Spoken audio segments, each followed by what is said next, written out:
Hello all welcome back to oil పండు. And రాక్షసపురం movie చూడడం జరిగింది. ఇది 2 hours 7 minutes రన్ టైంతో థియేటర్లో రన్ అవుతుంది అనమాట. తెలుగులో వచ్చింది. సో డబ్బింగ్ బాగానే ఉంది. యాక్చువల్లీ ఇది మలయాళంలో రక్కసపురందవ్ పేరుతో ఫిబ్రవరి 2026లో రిలీజ్ అయింది. సో అక్కడ రిలీజ్ చేసిన తర్వాత ఇక్కడ డబ్ చేసి రిలీజ్ చేసారు. డబ్బింగ్ కూడా ఓకే పర్లే అనిపించింది. ఇది ఒక సైకలాజికల్ థ్రిల్లర్. ఇది ఫ్యామిలీస్తో కూడా చూడొచ్చు. అండ్ సస్పెన్స్ థ్రిల్లర్స్ నచ్చే వాళ్ళకి ఈ మూవీ బాగా నచ్చుద్ది. ఇక మూవీ ఎలా అనిపించింది అంటే నాకు అబోవ్ యావరేజ్ అనిపించింది అనమాట. రాజ్ బి శెట్టి గారి 1 man షో. అండ్ మూవీ స్టార్టింగ్లో స్లో ఉన్న కొంతసేపటికి పికప్ అయ్యి మంచి మ్యాసివ్ క్లైమాక్స్ ఇచ్చి మనల్ని మంచి సాటిస్ఫై చేస్తుంది అనమాట. ఇక రన్ టైం తక్కువ ఉండడం అనేది విశేషం. అండ్ మ్యాసివ్ ప్లేస్ దీనికి. ఫస్ట్ హాఫ్ బాగుంది, సెకండ్ హాఫ్ పర్లేదు. అండ్ క్లైమాక్స్ ట్విస్ట్ అయితే మంచి సాటిస్ఫాక్షన్ ఇచ్చి అండ్ ఓవరాల్గా నాకైతే అబోవ్ యావరేజ్ అనిపించింది. ఒక ఐసోలేటెడ్ రిమోట్ బ్యాక్డ్రాప్లో నడుస్తూ ఉంటుంది స్టోరీ. అక్కడికి వచ్చిన శివ అక్కడ వరుస మిస్ కేసులు సాల్వ్ చేయడం దాని చుట్టే నడుస్తూ ఉంటుంది. స్టోరీ బాగుంది, సస్పెన్స్ బాగా మెయింటైన్ చేశారు అనిపించింది.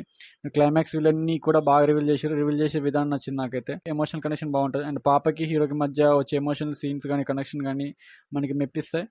కొంచెం అక్కడక్కడ ల్యాగ్ అవుతూ ఉంటుంది మూవీలో. ఇక లో బడ్జెట్ అయినా కూడా బాగుంది. బడ్జెటింగ్ కొంచెం పెడితే ఇంకా బాగుండేదేమో అని అనిపించింది. క్వశ్చన్ మార్క్ పడ్డది నా మైండ్లో అయితే. Cinematography super, background music excellent. And అక్కడక్కడ మ్యూజిక్ కొంచెం లౌడ్ అనిపించింది. అక్కడ కొంచెం సెట్ చేసుకోవాల్సిందేమో అనిపించింది. ఎడిటింగ్ కూడా బాగుంది. పాప యాక్టింగ్ అయితే సూపర్ ఉంది. అండ్ రాజ్ బి శెట్టి గారి పర్ఫార్మెన్స్ 1 man షో మనకు తెలుసు. ఆయన పర్ఫార్మెన్స్ సూపర్ అనిపించింది. అండ్ ఇది ఒక సైకలాజికల్ థ్రిల్లర్ ఇష్టపడే వాళ్ళకి ఈ మూవీ ట్రై చేయొచ్చు. అండ్ మూవీని థియేటర్లో మిస్ అవ్వకనేది చెప్పను కానీ మరీ అంత బ్లాక్ బాస్టర్ అని కానీ ఒకసారి చూడొచ్చు అనమాట. రాజ్ బి శెట్టి గారి మూవీస్ బాగుంటాయి. అండ్ నేను ఇదే ఫస్ట్ సినిమా చూడడం, కానీ ఆయన మూవీస్ చాలా బాగుంటాయి అన్నారు కానీ నేను అంతగా చూడలేదు. ఆ నేటివిటీ కానీ విలేజ్ అడాప్షన్ కానీ తీసే విధానం కానీ బాగా నచ్చింది నాకు. అండ్ గ్రిప్పింగ్గా ఎమోషనల్గా కూడా బాగుంది. అండ్ పర్ఫార్మెన్సెస్ కూడా సపోర్టింగ్ రోల్స్ బాగా చేశారు. మెయిన్లీ రాజ్ బి శెట్టి గారు బాగా చేశారు. అండ్ చిన్నపిల్ల క్యారెక్టర్ అయితే ఆమె బాగా సూపర్ వేసింది. ఈ ఏజ్లో ఇంత మెచ్యూర్గా పర్ఫామ్ చేసింది అనిపించింది. ఇక రాజ్ బి శెట్టి గారి మూవీస్ తెలుగులో ఇలానే డబ్బింగ్ కావాలన్నమాట.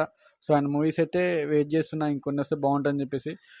ఇప్పటికైతే ఇది బాగుంది. అండ్ ఇది సైకలాజికల్ థ్రిల్లర్ చూసే వాళ్ళకైతే బాగా నచ్చింది. కొంచెం ట్విస్ట్లు కూడా క్లైమాక్స్ బాగా సాటిస్ఫై చేసింది నన్నైతే.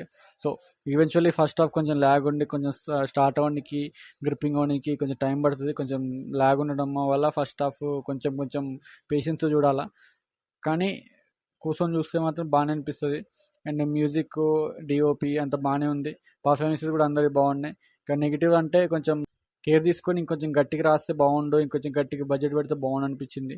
అండ్ అక్కడక్కడ ఇంకొంచెం గ్రిప్పింగ్గా తీసుకోవచ్చు. మ్యూజిక్ ఇంకొంచెం స్పీడ్ కొట్టి సాంగ్స్ కూడా కొన్ని రాస్తుంటే బాగుండు అనిపించింది నాకు పర్సనల్లీ. సో ఓవరాల్గా అయితే ఇది ఒకసారి చూసేయచ్చు. నాకు ఓవరాల్గా వర్డిక్ట్ అంటే అబోవ్ యావరేజ్ అనిపించింది అనమాట మూవీ.